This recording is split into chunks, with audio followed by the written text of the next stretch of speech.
Hi, this is Shenouda and welcome to English with Mr. Shenouda. If you haven't yet subscribed to my channel, please subscribe to the channel and turn on the bell notification and like this video if you like it, and let's get started. In this lesson, we will learn how to speak English fluently in 5 steps. 5 steps. How long have you been studying English?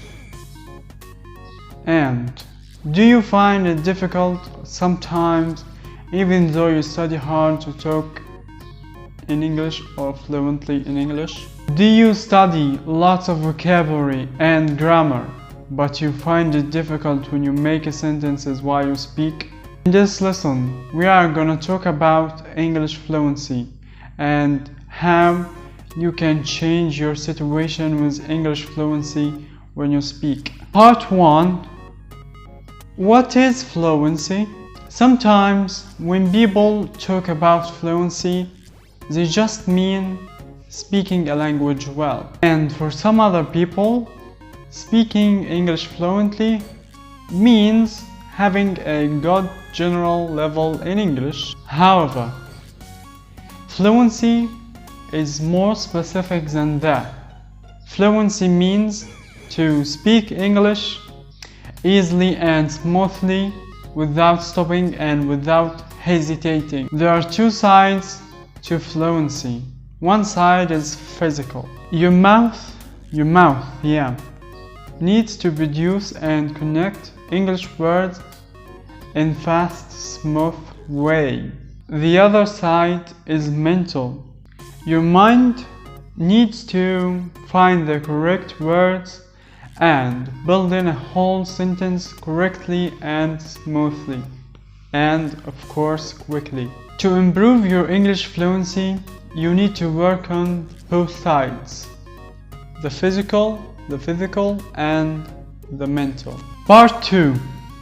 You need to go out and speak English.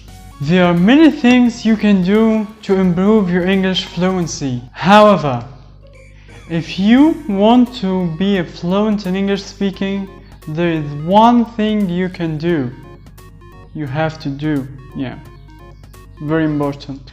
Talk to people and have conversation regularly. Nothing else you can do as important as this. Go out and speak to people. Speak to any people you meet. Make conversation regularly. Reading English will improve your reading.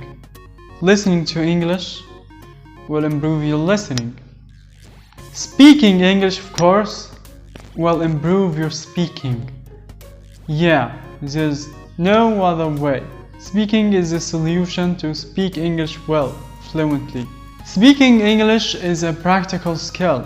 It's not an academic subject. It's not something that you learn from a book. It's more likely like a sport. When you practice sport, you will master it. Okay? Like when you play football, more and more, you will be mastering it. Okay? When you play with a racket, tennis, okay, you will be a master like Roger Federer and Rafael Nadal, or most like a musical instrument. Okay, when you practice regularly, you will improve your level to be up and up and up. This is exactly like speaking English. When you speak and speak, you will be fluent after not a long time, but it's okay, a short time. How regularly? As often as you can. I'm not asking for the impossible, okay? 3 hours a week, 4 hours a week, 5 hours a week. It's not much, okay? You can do it if you want. Some speaking suggestions. Go to English classes. Go to experts and foreigners in your city and practice speaking with them. Join groups and activities with English speakers or native English speakers. Find a partner online to practice with them. Anything you do in English and make you speak English is just as good. I'm going to make a suggest of what many people of you are thinking right now. But I don't have people to talk to. But I'm shy. But it's so difficult. Let's talk about these things quickly. Part 3. Get used to pressure. Speaking a foreign language is hard. Yes, I know. I fortunately know. Speaking a foreign language is very hard. Not just hard, no. It's very hard. It's difficult. Yeah, I'm with you on this point. Situation which would feel more difficult in your language would be impossible in another language, in a foreign language. Can feel most impossible when you deal with them in another language. Yeah, I know. But don't give up. Don't give up learning. That's how it is. When you imagine, or when you start to imagine that's how it's easy to learn another language and you have reached a good level in it, where everything is easy and comfortable. But unless you live in a foreign country and you completely inside their culture, that won't happen, trust me. So, why am I speaking about that and make it more complicated, more complex for you to learn? No, it's easy, I know. It's easy to learn a language, okay? But it's not easy as you think, speaking to people you didn't meet before. Living in a culture you haven't lived in it before, okay? I must make it obvious. I must make it clear to you to know how to speak, or the difference between learning and speaking. Speaking is much more important than learning itself and only, okay? Speaking is the key to handle situations with people, to deal with the situations that you didn't meet before. But don't make that stop you. Go on practicing, go on learning, go on speaking, go on doing whatever you want to do. But never give up. If you give up, you die. If you have any type of problems with speaking in another language or in a foreign language, try to solve it. If it didn't work, try another techniques. Go on. It's not a test. It's not a 90-day test or less that. Okay? Find another style. If you have problems with making phone calls in another language or a foreign language, find another technique to solve it. Not giving up is not a solution. Okay, accept it and continue, you will improve. Don't feel like it's scary or frightening. No, go out and do it. You don't have the courage? No, you have the courage inside you, and it will show in like these situations. We are running out of time. What are you gonna do with the time you have left? If you don't learn, what are you gonna do? If you do that, you will feel like more comfortable and it will be easy for you to do it again and again and again. And now you know the most important point in English fluency or speaking English fluency.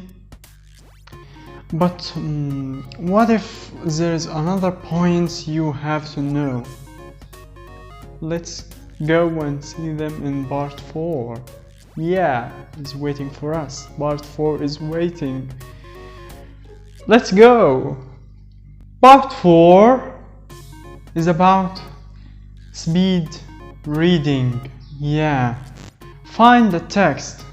Whatever the field that you enjoy, find the text in it and try to read it faster and faster. At first, you read it and time yourself, okay? At second, you read it again and time yourself. At the end, read it again and again and time yourself and see if the time at the third try will be shorter, you win. You challenge yourself and you win. Yeah, congratulations. This is how speed reading works. And it will improve your speaking as well. But what this all for? It's the physical side. Yeah. Your mouth needs to produce English words more faster than before, than you first learned. No. You need to be more fast or more quick to engage with people, to speak to people, to conversate with people, okay? You have to be fast. Your mouth has to be more faster than before, more faster than when you learn. No, when you read it loud, fastly, you will learn how to speak with people fastly. It's the physical side. Let's move on to part 5. This is my favorite. Yeah, a thing I'm good at. Part 5. Using songs is the most important thing I have done to be fluent in English. As I'm talking right now fluently, you can consider it I learned from songs. Yeah. Using songs to improve your fluency. Yeah. This is the first thing I have done and still doing, using songs to learn English speaking on listening. Okay? The first step, find a song that which you love or like to listen. Okay? Find its lyrics online. If you don't know where to look, just put on the title of the song and the word lyrics and you will find it. The third step that you will repeat and sing with the song. It's the most powerful tool or most powerful step to be fluent in English. At first, play the song, read and sing with the song.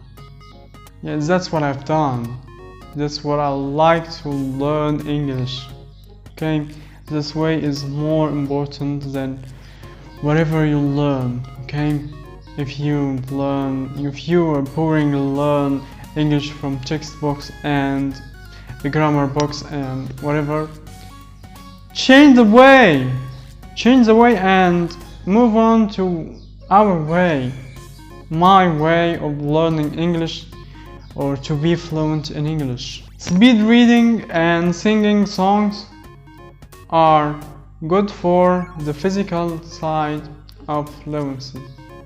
So, what for the mental side of fluency? We will see, okay? Let's go. Part 6. What about the mental side? Learn English in chunks. I know, when students have to learn vocabulary, they write down the list of their vocabularies and translate them into their language, okay? It's not a good thing at all. It's boring and it's hard and it's so tiring, okay? Our way is to learn vocabulary in sentences or phrases, as we said before, if you remember. When you speak English, you don't need to remind yourself or remember vocabulary. No, your mind is automatically talk. How? When you learn sentences and phrases, not just vocabulary, okay? And as we mentioned before, if you remember, learn phrases, not vocabulary, okay? You don't have to remind yourself the translation of a word and how to use this word in this sentence, and which position, which situation will we use this word. No, it's just sentences, it's just phrases. When you learn phrases and sentences, your mind is automatically giving you how to speak, how the sentences you need in a specific situation. If you don't use our way, and if you have a sentences in your mind and you try to translate it in the foreign language or in English, look, if you don't know a meaning of a word, you will get stuck and stop speaking and give up, okay? But if you learn phrases, your mind is automatically giving you the phrases in the proper situation, and you will talk like native speakers. You don't have to remember, you don't have to translate, you don't have to analyze how to use this word in this situation, or this position is correct or not, or the tense of the verb, blah blah blah blah. It's not important. The very important is learn phrases. On the other hand, if you have a sentence in your language and try to translate every word into English, I don't know how you will complete this mission. It's much more complicated. You don't have to remember 2 things or 3 things. You have to remember many things. And speaking does not need all these blah blah blah blah. Or I don't know how to call them in my language. Whatever. Now, practice and remember the sentences and phrases is much more natural than learning vocabulary alone. If you learn vocabulary like this in sentences and phrases, you will respond in any situation you want. You want to speak? Okay, there's a sentences up from your mind to your mouth immediately, okay? So, learning vocabulary in this way is much more easier than remembering the vocabulary in your language and translating them into another language and try to respond it quickly. Many things you have to do with this way, okay? If you learn in our way, learn vocabulary in sentences and phrases, it's much more easier. Okay, this is the end of our lesson today. I hope you'll learn something about how to be fluent in English or improving your English fluency. Do not forget to subscribe to the channel and turn on the bell notification and like the video if you like it, and see you later.